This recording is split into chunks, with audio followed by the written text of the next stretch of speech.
पूरे गांव में एक अलग सा वातावरण था क्योंकि कल से पितृपक्ष शुरू होने वाला था। गांव के बच्चे उत्सुक थे क्योंकि हर घर में पत्तल, तिल और खिचड़ी की चर्चा जो हो रही थी, लेकिन उन्हें समझ नहीं आ रहा था कि आखिर ये सब क्यों होता है। शाम को पीपल के पेड़ के नीचे बच्चे खेल रहे थे।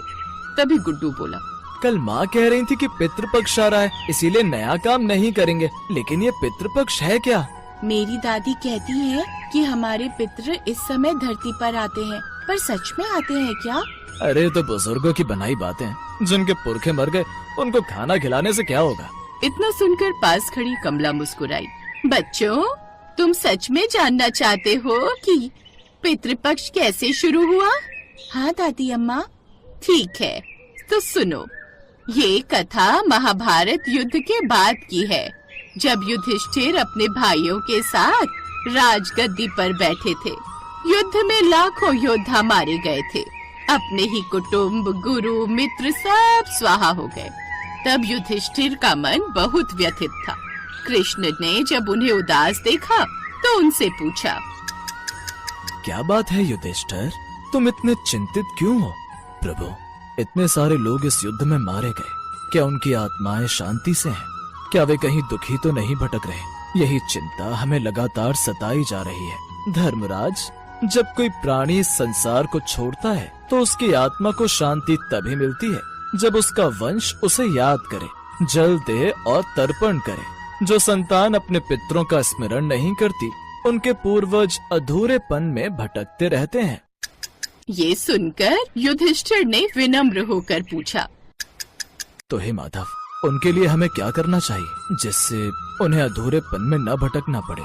इसका एक ही उपाय है, श्राद्ध और तर्पण, जिससे पितरों की आत्मा को शांति मिलती है। फिर श्री कृष्ण ने युधिष्ठिर को समझाया, भाद्रपद मास की पूर्णिमा से लेकर अश्विन मास की अमावस्या तक का समय पितरों का होता है। इन 16 दिनों में जब संतान अपने पूर्वजों को जल, तिल, पिंड और भोजन अर्पित करती है तो वे तृप्त होते हैं। तृप्त होकर वे अपने वंशजों को आशीर्वाद देते हैं। यही समय पितृपक्ष कहलाता है।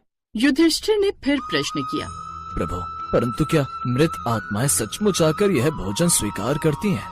कृष्ण मुस्कुराए और बोले, हे धर्मराज, आत्मा दृश्य है, वह भौतिक रूप में तो नहीं आती, लेकिन जब तुम श्रद्धा और विश्वास से अर्पण करते हो तो वह शक्ति उन्हें प्राप्त होती है। साथ ही जब तुम पितरों के नाम से दान और भोजन करते हो तो उसका पुण्य सीधा उनके लोक तक पहुंचता है, जिससे मनुष्य को आशीर्वाद प्राप्त होता है।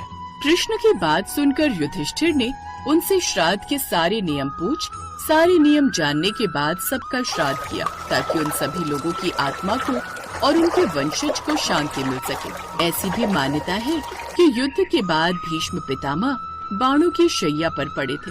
उन्होंने युधिष्ठिर को कई धर्म की बातें सिखाई। उन्हीं में से एक ये भी थी, पुत्र मनुष्य अपने पितरों का ऋणी होता है। शरीर, संस्कार और परिवार सब पितरों की देन है। यदि वंशज श्राद्ध नहीं करता तो कुल की उन्नति रुक जाती है, इसलिए श्राद्ध और तर्पण करना संतान का परम कर्तव्य है। युधिष्ठिर ने पितामह की आज्ञा का पालन किया और श्राद्ध प्रारंभ किया। तभी से ये परंपरा पितृपक्ष के रूप में प्रचलित हो गई। दादी माँ की कथा सुनकर बच्चों की आंखें चमक उठी। तो दादी जी, पितृपक्ष की शुरुआत महाभारत के बाद हुई थी? हाँ बेटी, भगवान कृष्ण और भीष्म पितामह ने ही युधिष्ठिर को ये विधि बताई थी, तभी से ये परंपरा चली आ रही है। पर दादी जी, अगर पितरों को भोजन नहीं कराया जाए तो क्या होता है? बेटा, तब आत्माएं असंतुष्ट रहती थी और असंतुष्ट आत्मा का असर वंशजों के जीवन पर भी पड़ता है। लेकिन जब हम उन्हें तृप्त करते हैं तो वे आशीर्वाद देकर घर परिवार को सुख समृद्धि से भर देते हैं। अगले दिन मोहन के घर श्राद्ध था। उसकी दादी ने खिचड़ी, कढ़ी, दाल, चावल और पूरी बनाई। पत्तल पर थोड़ा थोड़ा भोजन रखकर पिंड बनाए। दादी, ये किसके लिए बना रही है? बेटा, ये तुम्हारे परदादा और उनके पूर्वजों के लिए है। मान्यता है कि पितृपक्ष में वे धरती पर आते हैं। हम जो कुछ अर्पित करते हैं वो उन तक पहुंचता है। क्या वो हमें देख रहे हैं? हाँ बेटा, विश्वास करो, वे तुम्हें आशीर्वाद देने के लिए यहीं खड़े हैं। फिर मोहन ने श्रद्धा से हाथ जोड़ दिए और अपने पितरों को नमन किया।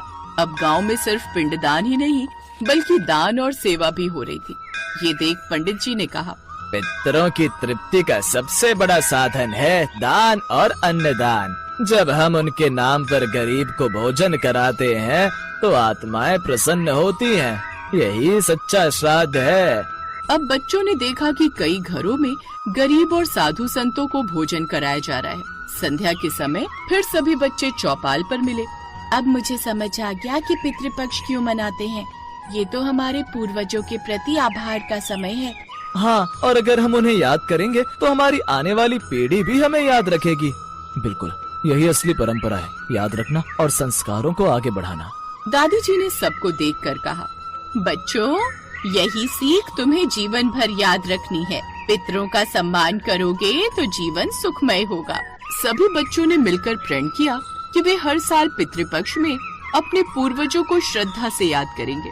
इस तरह पितृपक्ष की शुरुआत महाभारत युद्ध के बाद हुई, जब युधिष्ठिर ने श्री कृष्ण और भीष्म पितामह से श्राद्ध की परंपरा सीखी। श्राद्ध और दान से पितरों की आत्मा तृप्त होती है। उनके आशीर्वाद से वंशजों का जीवन समृद्ध और सुखी बनता है। श्राद्ध वाले दिन पितृ पूजा कैसे करें? सबसे पहले पवित्र जल से स्नान और वस्त्र धारण करें। पितृपक्ष की पूजा शुरू करने से पहले सुबह जल्दी उठकर स्नान करें और स्वच्छ वस्त्र धारण करें। फिर घर के दक्षिण कोने में एक पवित्र स्थान तैयार करें, जिस पर सफेद कपड़ा बिछाएं। इस कपड़े पर जौ या काले तिल बिछाएं और पितरों की तस्वीर भी रखें। पितरों को जल अर्पित करने के लिए दक्षिण दिशा की ओर मुख करके खड़े हो जाएं। फिर एक तांबे के बर्तन में जल, काले तिल, जौ, कुशा घास और चावल मिलाएं। इस मिश्रण को अपने हाथों में भरें और सीधे हाथ के अंगूठे से 11 बार बर्तन में गिराते हुए पितरों का स्मरण करें। इस क्रिया को तर्पण कहते हैं। इस दौरान पितृ मंत्र या ओम पितृ देवताय नमः जैसे मंत्रों का जाप करें।